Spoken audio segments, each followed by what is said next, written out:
biggest mistake I ever made in security. Go. The biggest mistake I ever made was back in the day when we all started realizing that signature-based AV wasn't working, that I quickly adopted and quickly deployed an early AI AV and learned the lesson the hard way through many outages and many lost nights of sleep and lost reputation. It's time to begin the CISO Series podcast, recorded in front of a live audience in Los Angeles.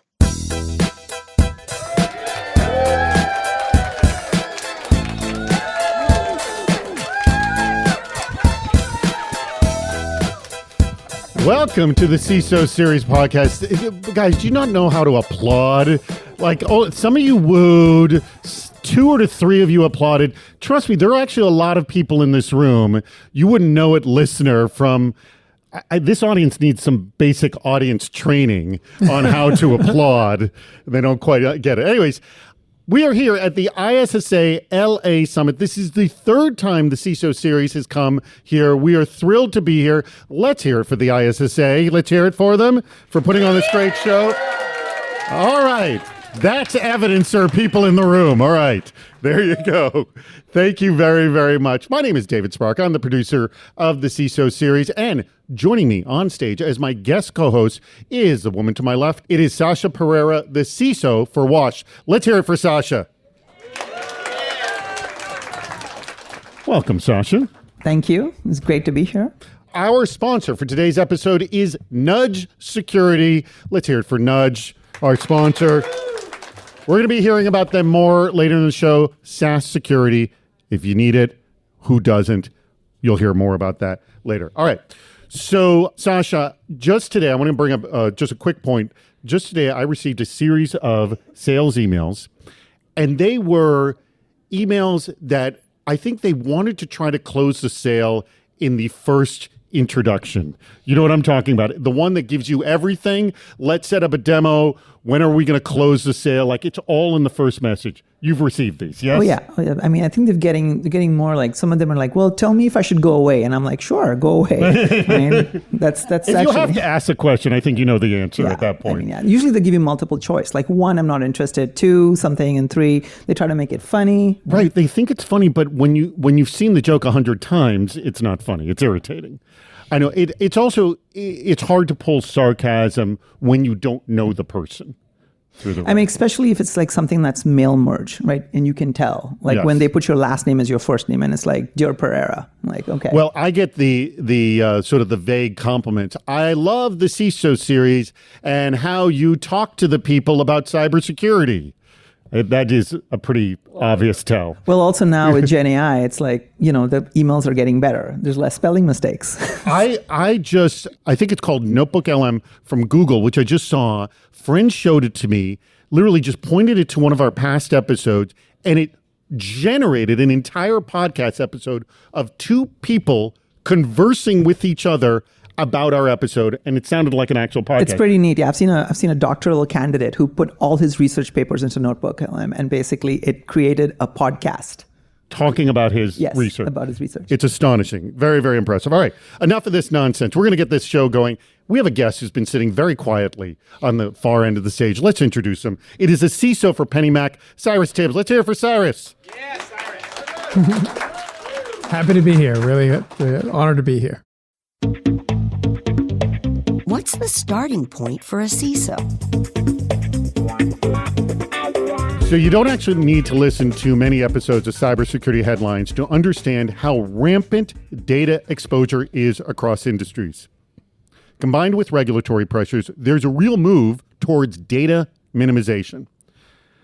Now, tips from Forbes Technology Council members include using edge devices to minimize what you send to the cloud, setting defined purposes for data collection, thinking of data as a toxic asset, and using tokens as a substitute for sensitive elements within your data. So I'm going to start with you, Sasha. What are the data minimization steps organizations can do right away, and which ones take more planning? And then let me add this. And would the effort really pay off with decreased exposure? Or do you think is data just growing at such a rapid rate, there's no way to get it under control? So there's some things that are what I would call low-hanging fruit and immediate steps. And then there's also things that are, again, long-term planning. So from an immediate perspective, I would say data retention policies, right? Many people, that's one of the things that not many people like to do, but it is probably one of the first stepping stones that you can kind of hit pretty quick. Another one you covered is tokenization or data masking. That's also a really quick strategy you can employ. And to tear it apart a little bit is just, replacing things like social security numbers or PINs and using certain tools to kind of mask those. Those are, in my opinion, the fast sort of things that you could do. You mentioned edge devices. Those things are, I would say, long-term planning, only because if those are not correctly set up, edge computing to do some of the processing before you take it to the cloud. Those, in my opinion, would be more long-term sort of plans that you could put in place. All right. Excellent tips. Cyrus, I throw this to you. This is definitely a passion of mine because PennyMac is a national mortgage company, so we regularly collect a lot of sensitive data on people. For me, it really comes down to you have to be able to answer three main questions and then have actions that drive from those. So one is, where is all your data, right? So you have to have classification across all your structured, unstructured, file shares, SaaS, everything. And that's not just one tool. It's a whole set of different tools. Then you need to take that information and you need to match it up against your access information to say, okay, who has access to these different places? And then match that against your activity data to say, well, who's actually using this access to that data? So I think that's your bare minimum for any organization is just, if you don't know where it is, who has access to it and who's using it, you're not really in a defensible position, right? To kind of answer the question about is it worth it? It's definitely worth it because you need to demonstrate to your customers that you want to treat their data the way you'd want your own data to be treated. And really going that extra mile where you build routines and you can show regular routines and demonstration that we do everything we can to protect our customer data really goes a long way. And when you have a breach, usually your breaches start in places in the organization where you don't have your crown jewels. So the further you keep your high sensitive data away from your crown jewels, the better. And going even further to, talking about tokenization, when you force people to decrypt data before they get access to it, you kind of force an attacker to have compromise multiple people or force collusion between insiders to get access to those kind of things. Because really what you're worried about as a company is that breach of really high volumes of high harm data. That's where you get in a lot of trouble. So my North Star on this is always make sure that it takes two people to get access to any kind of large volume data breach. Unexpected outcomes or failures. Since SaaS started eating the enterprise, we all became increasingly aware of the dangers of shadow IT.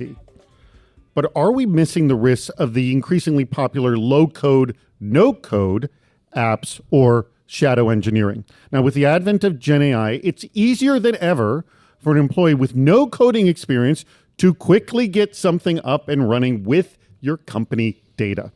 Now, this is what was noted by Yair Finzi on Dark Reading. A Gartner survey of CIOs found 2/3 either plan to deploy these tools with staff or have already done so. So I'm going to start with you, Cyrus, on this one. Have you seen any real-world risk from shadow engineering so far? And how do we get ready for a potential app proliferation from these platforms? I feel like we need to get rid of the term shadow IT or shadow in general. I feel like you want to empower people with these tools. So when Gen AI came out, there's a lot of use cases for us around process automation, text extraction, data protection. So I think we need to really take security awareness more beyond just security awareness for how you protect yourself to, hey, if we know you're going to start operating these things, you're going to start building new functionality. You want to encourage that because there are huge productivity benefits your company can get from it. And at the same time, from a protection perspective, you want to make sure you're using AI to detect bad things. Because I think trying to whitelist all the different things people might build is going to become an exercise in futility. We originally had started trying to catalog all the Gen AI tools, and then at a certain while we said, okay, there's fewer things now that don't have this in it. So I think we should just get rid of the term shadow IT and really embrace this and enable people to do more with it. And as a security team, it's really our job to enable that in a safe way. Excellent point, because I hear most people goes, no, it's not shadow IT. It's actually how people do business right now. All right, Sasha, throw it to you. So this kind of topic hits home pretty hard. So my background is actually a software developer. And going back to what I would say is low code was back in the days when you could just go to Stack Overflow and copy a bunch of code and stick it into what you're developing. But again, wearing multiple hats through my career, I wasn't always in security. I was at a CIO at the previous position I was at, and there was shadow IT there, right? And so people came in, you would have marketing that would sign up for a new SaaS service, right? Now you look at it, and with Code Whisperer or Salesforce Lightning or any of the tons of tools out there, you're having full-blown applications being built by different departments. And I have learned more through experience rather than hear it here today, but I am taking the same sort of approach that Cyrus has as well, where when Code Whisperer came out, we had a complete training session with all our developers to explain to them, this is what's available, and here's how you can possibly use it. And we're trying to incorporate that with every other tool. And we're trying to do it also because we're also a 365 shop. And so as any of you who are on 365 know, Microsoft loves to turn things on and not tell you about it, right? Or they'll push ads out, and then half your employees are going to be using things, and then you find out about it through them. So I think taking that approach, educating amongst all the different approaches has been one of the things that I am pushing for, rather than try to be the heavy hand of IT and try to stop it. So, but now you mentioned developers here. Have either of you seen someone who is not a developer, someone actually in marketing, actually creating apps and putting them out there? Yes? Yes. I've seen that happen in operations specifically, and that's more on the no code. So that's I won't say low code. Low code's more, I would say some of the developers have seen that, but on the no code perspective, yes, we have seen literally a meeting last week where someone in operations was showing me how easy it was using a tool. I won't mention exactly which tool it is, but they used a tool available to them and were able to make things a little faster. Mm-hmm. Yeah, I think in our organization, right, so as a mortgage company, we have like an assembly line to create mortgages, and people are coming up with all sorts of really interesting, inventive ways to automate different parts of their jobs that are kind of around process automation and text extraction and things. And it's impressive. And so we want to definitely continue to embrace that. And I think this is going to end up being like kind of like how we all used to put like Microsoft Office on our resumes, and now it's kind of just like assumed you know it. I think that this is going to end up being kind of the same thing, that you're just going to be assumed that this is a tool that you're able to use to solve complex problems. Who's our sponsor this week? Our awesome sponsor is Nudge Security. So let me ask you a question. How big is your SaaS attack surface? Well, you can actually find out with Nudge Security. Their patented approach to SaaS discovery finds all SaaS accounts ever created by anyone in your organization and alerts you as new apps are introduced. The best part? You'll have a full SaaS inventory in minutes. No agents, browser plugins, or network proxies required. For each SaaS app discovered, you'll see the list of all users, MFA coverage, SSO enrollment status, breach history, and more. You'll also have a full inventory of app-to-app OAuth connections, scopes, and risk scores with the ability to revoke risky grants with just 2 clicks. Now, Nudge Security also includes playbooks to automate the tedious, time-consuming tasks like user access reviews, employee offboarding, and more. You can take control of your SaaS security posture with Nudge Security, and you can actually start a free 14-day trial if you go to their site and actually use our specific code for it. So you go to nudgesecurity.com, and it's actually spelled the way it sounds. So nudge, N-U-D-G-E, security.com, all one word, /CISO series. If you go there, you'll get yourself a 14-day trial. It's time to play What's Worse? All right, so the way this game works is, for those of you not familiar, it's a risk management exercise. Both of the scenarios are crappy. You have to decide from a risk perspective which one is the more crappy one. All right, so this comes from Jonathan Waldrop, who's the CISO over at the Weather Company. And here we go. You're a new CISO with a very modest budget. Let me lean on that modest budget part. You have an EDR, endpoint detection and response, and a lackluster MDR, managed detection and response. But here's the big hook. You have no email filters, that's including spam, and you've got no SSE, that's the security service edge for your cloud platform. So you've got no email filters, you got no SSE platform. You're able to secure one of those because you got enough budget for one Which one do you pick? I start with you, Sasha.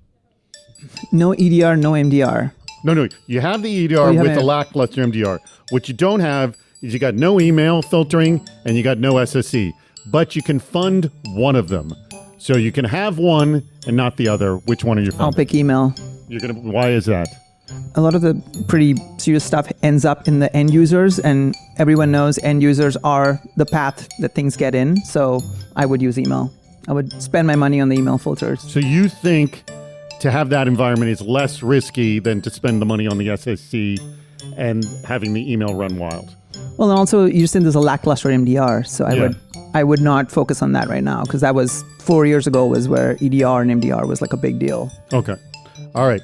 Agree or disagree with that? I'm going to have to disagree. All right, let's hear it. I think I would pick the secure service edge, because I think on the kill chain, even though you have some things will get through your email, I'd be worried about the credential theft or someone getting into my network, period. And then the kind of the spread of SaaS and what everyone's using. I think just having EDR and email, you're going to have a lot of uncovered attack surface. But as the game intends, they're both pretty bad. But explain to me, both of you, explain to me why one environment is riskier than the other. What's going to cause more damage in either environment?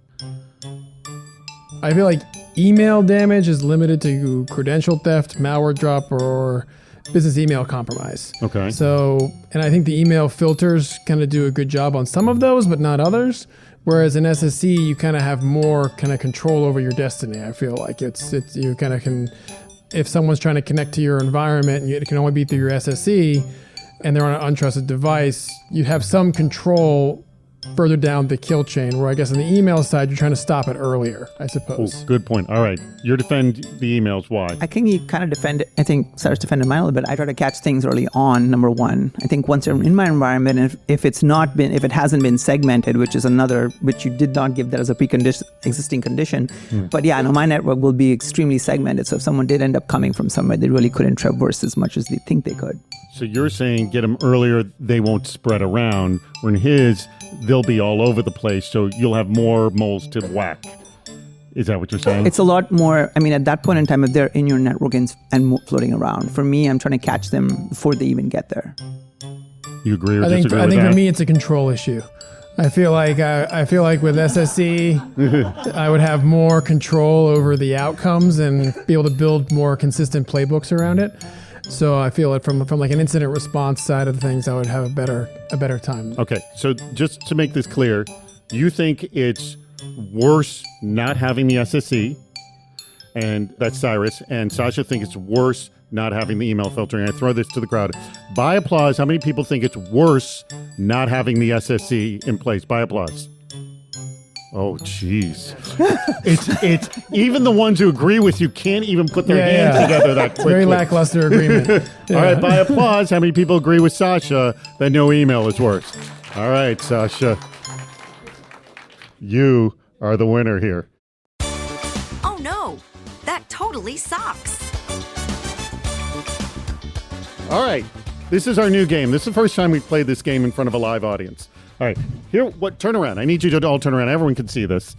All right, what you see behind you is 12 rectangles. They're all numbered, and I'm explaining this to the listening audience as well. Imagine, if you will, because we copied the design from the original Let's Make a Deal. So it's each one is designed like that. Monty Hall, right, the Monty Hall era, if you will. Behind 11 of them, Sasha and Cyrus and our audience and listeners, is something crappy, varying degrees of crappy. One good thing is behind them. I'm going to each one at a time. You're going to pick a number, and we have Fernando helping us out here. You're going to pick a number, and it's going to reveal something probably bad, but might be something good. At the end, you're going to argue why the other person's environment is worse, and their audience is going to determine which one of your environments sucks the most. Okay, got that all? All right, so Sasha, I'll have you go first. You're going to actually be the color blue. You'll see in a second. So pick any number. I'm going to go with my son's age, 9. So number 9, let's reveal it. What do we got? Every week, employees upload PII to a different unapproved SaaS app. All right, not good. All right, that's not good. You're not starting out well, Sasha. I'll just begin with that. All right, pick a number. 2. Number 2, let's review what we got here. All right, staff forgets everything they learned in security awareness training. All right, Bad, not nearly as bad as Sasha there, though. All right, Sasha, pick another one. I'm going to go with 11. 11. Let's see what we see with 11. Oh, your CEO is having an affair with your auditor. Okay, that is not good, Sasha. It is not good right now for you. That is really, really bad. All right, Cyrus, pick another one. 7.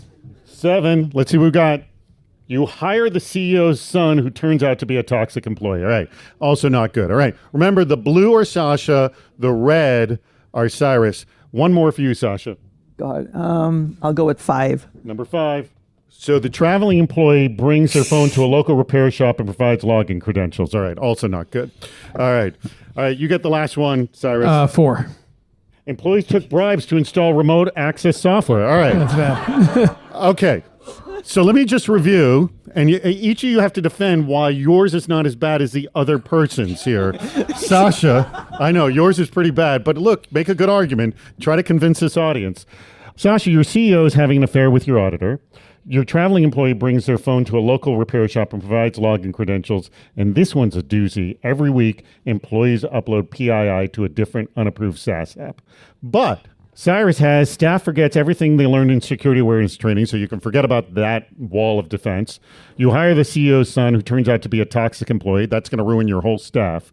And employees took bribes to install remote access software. That could bring down the castle right there. All right. So, Sasha, you go first. Why is your environment not as bad as Cyrus's? I think mine's not that bad because it turns out the CEO was the one who took his local phone and provided his login credentials, and he's having an affair with the auditor. So, he's gone. You think the board's just going to kick the CEO out? All right. Good argument. There you go. I don't think mine is as bad because first, everyone already forgets what they learned in security awareness training. Yeah, that's not new news. And then the CEO having a toxic son, we can probably figure out some way to box in his responsibilities to not have a big impact. And the remote access software, depending on the remote access software, it's probably something we're already using and being breached anyway. So we already have controls in place to try and have layered approach to that because we assume that would happen anyway. So I think all of ours are minor existing assumptions. Okay. So I'm going to ask the audience to applaud to who thinks that has it worse. Remember, you don't want to win this one, either one of you, all right? By applaud, remember, red is Cyrus. By applaud, how many people think Cyrus's environment is worse? Okay. And by applaud, how many people think it's Sasha? Yeah. Sasha, you lose. Would this person be a good fit for the job? All right. The future is low, no ops. Or rather, the SOC, the Security Operations Center, is doomed. So states an anxious sentiment held by many SOC professionals on the cybersecurity subreddit. That anxiety is translating into, how do I move on? Specifically, how do I get into DevOps or DevSecOps? So here are some of the suggestions that were on the subreddit. Start personal programming and automation projects. Build credibility by documenting your progress. Get relevant certifications. And pursue a consulting role in DevOps. The last one's good. So we get the sense that the SOC is a great starting ground, but like a doctor who works in the ER, they don't want to work there forever. So I'll start with you, Sasha. What are some good paths out of the SOC? So if you look at it from paths out of the SOC, if you look at it from probably 10 years ago when you had IT operations and you had developers, there was no DevOps, or maybe a little bit more, maybe 12, 13 years, right? And then you had people in there. And if you look at my previous firm, that the DevOps team that we had a really nice mix. We had IT ops specifically. So we had guys who were like VMware experts, Veeam experts come in, and then you had developers, and there was a really nice mix. And then now you look at it and it's like, wait, those guys, there's VMware kind of going down a path. So it's like, okay, where are we going now? I think the same thing is to be said in terms of DevOps and where it's going to DevSecOps. You have to adapt with the way things are. So there's just the same way that people adapted back then. I mean, there aren't that many systems admins or, systems engineers unless you're managing really old equipment.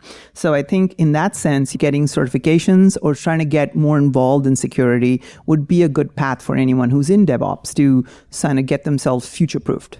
Cyrus, your thoughts? As somebody who has built and worked in SOCs and got my way out of the burnout factory that they can turn into.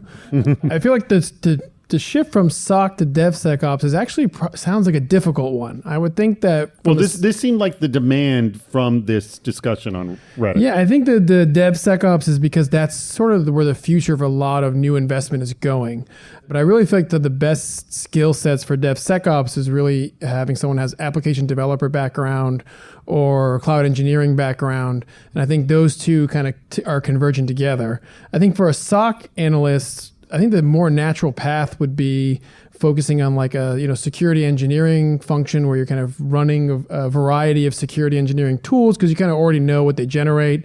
I also think SOC analysts make great security architects because they generally know where there are gaps in their network and know where there are problems, so they can take that experience. That's kind of how I took my career. Was I was running a SOC at a company, and then I wrote a report about everything wrong with the infrastructure, and then they put me in charge of the infrastructure. And I didn't really want that job, but that's kind of how it happened, and that sort of led to a lot of where my career went. So I kind of fell into it that way. But so watch what you say is your advice. Yes, definitely some. You got to do your gumshoe work before you move up. Well, then let me ask: has that happened to you where any employees has mentioned that they're eager to get out of the SOC? Are they able to express what they want to do? Or, I mean, what have you heard from SOC employees? I mean, I got to imagine they're enjoying the experience, but they are getting burnt out. Again, I like it to the ER environment. What do they say? Good SOC people are hard to find. And so I generally try to keep them in the SOC if I can. So I think really... Is there an average tenure for a SOC employee?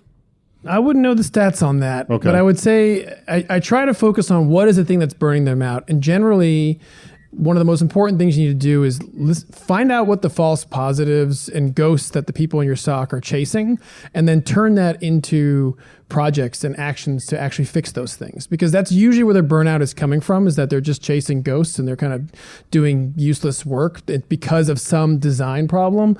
So I think you've got to figure out a way to automate as much to level 1 as you can, filter out as much of the noise as you can. But I would typically push them more towards security engineering type work, or even, cybersecurity really is just applied data science. So you could take them and say, hey, work on your SIM data science skills and work on building insights into an organization. It's probably where I would encourage them to move. And what have you heard, Sasha? Yeah, I mean, I had personally on my team, one of the engineers expressed a lot of interest. So he actually is doing some very specialized course or certifications that AWS has, and he's actually doing the Azure ones as well, which is a certified security specialist, right? And they have them for AWS as well as for Microsoft, for Azure.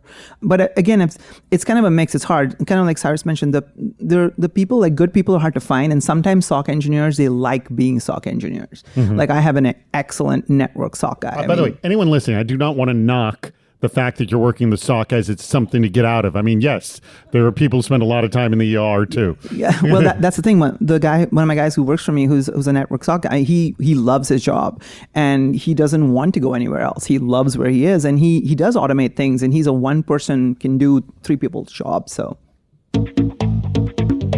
What are the evolving challenges in managing identity and access? Passwords are on their way out. We've embraced multi-factor authentication, aka MFA, and all our authentication woes have ended, right? Well, wish it were so. It turns out that poorly, sporadically, and inconsistently implemented MFA opens the doors to a ton of security issues while also introducing additional friction to users. So as MFA gets a greater rollout, we're starting to understand the playbook criminals use for getting around MFA. So everything from push notification bombing, stolen session cookies, and good old-fashioned social engineering. So no one is arguing against well-implemented MFA, but how do we educate our staff and improve implementation to get its full benefit? Have either of you been successful? I'll start with you, Sasha. I feel like MFA, specifically when rolling it out more than 10 years ago at the previous firms as well, yes, well rolled out MFAs is key, but also educating your users is really key. And that's one of the pieces where I felt like really helped is hitting them on the personal side. So one of the things that we do when we do a little bit of security roadshows where we go around to the different office locations, we talk about enabling MFA on the personal space. It's like, how many here have MFA on their bank accounts, on your 401ks, on, accounts that are really key? And it's really interesting when you approach it from that perspective and you get them to understand that, hey, this is a security concern. And when they realize, wait a minute, if I'm doing this from a personal level, I understand why it's needed for work. It's worked for me at almost 3 firms that I've been at, and it gets the users to understand. No one has ever really complained in my org that, oh my God, I got to put my credentials in every 30 days, because we expire credentials across the board. If it's not the 90 days anymore, it's 30 days. But I feel like that approach has really helped. Let me ask you, I don't even know, has that changed, like, I guess, identity theft or, user accounts being compromised, doing the wiping them out every 30 days? So again, the 30 days is definitely one of the pieces for having a successful MFA. It's also eliminating SMS based. I mean, we stopped using SMS a long time ago, and Microsoft's pushing it out completely. But that's key, right? Using the Microsoft Authenticator app or whatever it is, whichever app you're using or whatever IAM that you use. And I think those key pieces are really work together, like having the right tools that are watching your account logins. So even if someone does use MFA credentials, I mean, we got hit with a bunch of adversary in the middle attacks earlier this year. You do need to have something that watches your account logins or locations or is sensing impossible travel and things like that. All right. I throw this to you, Cyrus. You work at a financial organization, so I'm sure MFA is top priority for you. How are you dealing with it?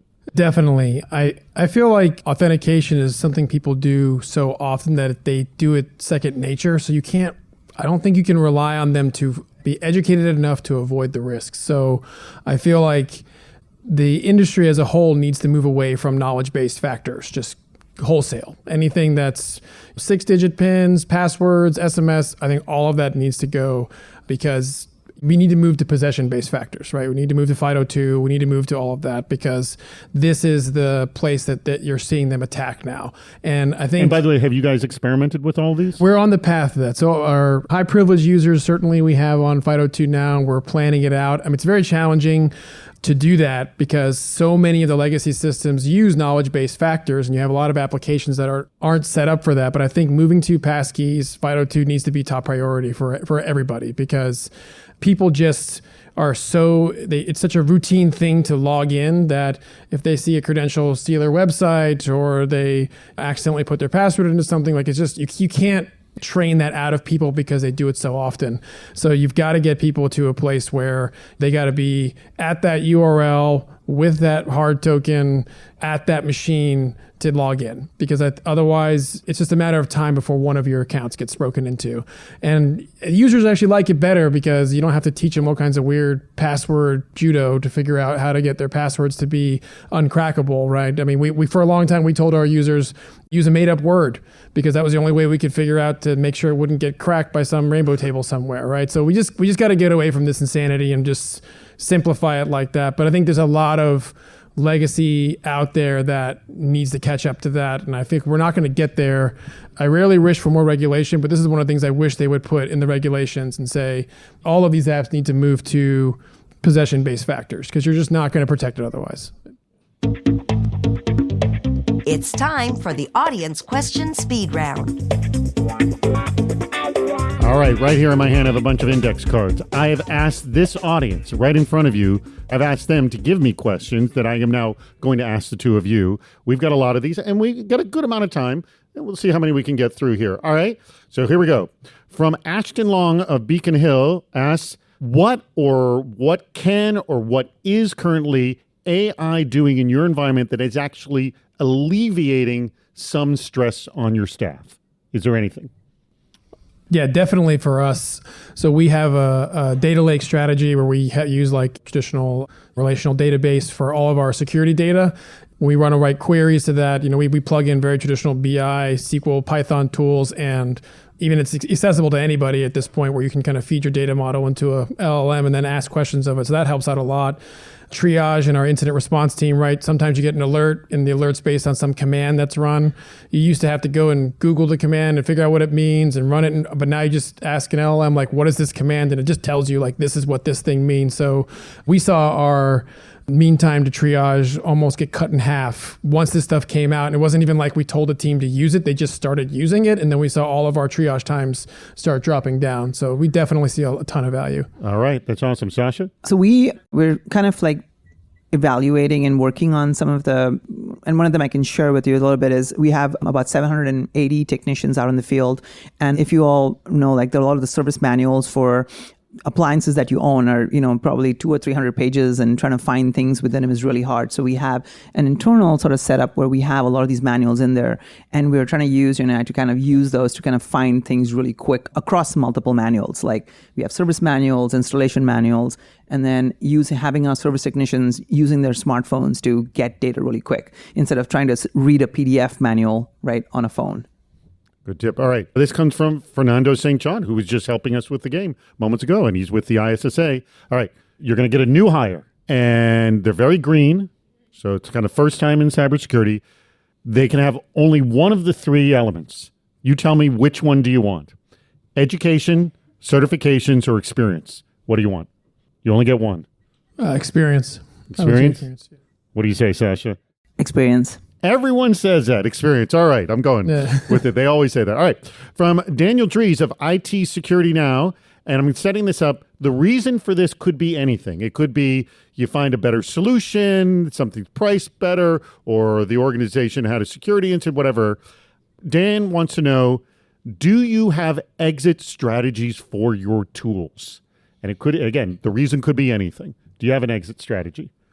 I definitely do. I'm very anti-platform marketing. I think it's nonsense. So I'm much more of a best of breed, and then have a strong data analytic, data science team that can bring your data together. So for me, all of my vendors are interchangeable. If a vendor starts trying to jack prices up on us, or they start falling apart, or private equity buys them and ruins them, which happens to many of them, I limit the blast radius of any particular vendor. Now there's varying degrees of that, but I try not to make sure I have any one vendor that has negotiating leverage over me. Are you that aggressive, Sasha? I think I'm worse. But really? So I kind of, and again, it's interesting because I do have a couple vendors here that I'm working with. Close your ears. But no, usually what I end up doing is, the minute I do sign with a vendor, and it usually goes through a pretty rigorous process of going through it. But the day we sign the contract is, I literally usually talk with whoever the account salesperson, the customer success team, and I tell them, I'm like, your clock starts now. Your clock starts now for me to not renew your contract. So make sure that you work hard to make sure that I am going to renew it. And I do that with all my vendors. And some of them have called bluff on it, and then they've learned the hard way. But that's... So you threaten them at the beginning. Yeah. That's great. Awesome. And I do that. And not to just threaten them, but it's also that I'd rather do that than let a vendor go at the end of the contract, and then they're like, why? What happened? And then they try to fix it in the 1 month that's left, which is not fair to them, right? I'd rather give them an absolute opportunity from day one. All right. Here's my last question for you. This comes from Richard Greenberg, who's the president here at ISSA, Los Angeles. And I love this question, and I want you to give me an example, too. Either one of you jump in first. How do you encourage your team to ask uncomfortable questions? So I make sure that I meet with every single person on my team at some frequency. So if it's 3 levels down, it's quarterly. If it's 2 levels down, it's monthly. If it's 1 level down, it's every other week. And I always kind of put myself in the servant leadership perspective of, hey, I'm here to serve you. I'm here to help you. I try not to be like a command and control leader, and then make people feel safe that they can challenge me, because I tell them at the beginning when I hire them, I can have a Kool-Aid talk where I say, I expect you to challenge me. I respect the people who challenge me. If you don't ever challenge me, I'll lose respect for you. And so then I get lots of interesting conversations that come from that. Can you give me an idea of an uncomfortable question? Sometimes when I've made certain decisions, I'll have people who have very strong opinions about that, and they'll kind of give me a "what are you doing" kind of question, or they'll think like, "Hey, this is pointless. Why are we doing this?" So I those love are my when favorite. my team catches my mistakes. I love it. Yeah, I always tell them, I say, we got to sharpen the sword, right? We can't, if we're not being uncomfortable and honest with each other, like, we're going to fail, right? We have to be different, and we have to challenge each other. All right. How do you do it, Sasha? So I think the way I kind of approach this is I invite my team members to sometimes meetings that I'm in with other departments, and I will ask uncomfortable questions as well. And I sort of, it's a mini way of like, You set the stage. I set the stage and say, okay, see, this is okay to do. It's okay to question my peer or question someone who's even higher than me. If it's a legitimate question and you're asking it in the interest of the business, which is really key. I want them to think that way. I don't want to think like, hey, Sasha set down this roadmap and we follow it, right? And so I always try to bring them in, and then they bring that back to my team meetings. And then when the other team members, my direct reports, who hear some of the team members say things, they feel like, well, I can ask this question too. It takes a little bit of time, but you have to just vest that time in it. Like inviting one of your team members to a meeting is sometimes you're like, well, not sure if this person's in the right, the audience for this meeting, but my agenda or my goals is to get my team to ask those questions. Well, that brings us to the very end of our episode. Let's hear it for our guests, Sasha Pereira and Cyrus Tibbs. Thank you very much. You were fantastic. I love that. That was great. Also, hey, let's hear it also for our sponsor, Nudge Security. Let's hear it for Nudge. Remember, go to their website, nudgesecurity.com/CISO series. Get your 14-day trial. And here's the cool thing, what they'll do. If you haven't seen it, they will scan your environment, let you know how much exposure you have. We all got it. You're going to be shocked. You're always shocked by these things. It allows you to know what your health is so you can then start to approach it. So I highly recommend it. Huge applause also for the ISSA, for Richard Greenberg, for making this event happen. We greatly appreciate. We love being invited back year over year. So thank you so much for doing that. We love doing this. So thank you, everybody, so much. We greatly appreciate you contributing and also listening to the CISO Series podcast.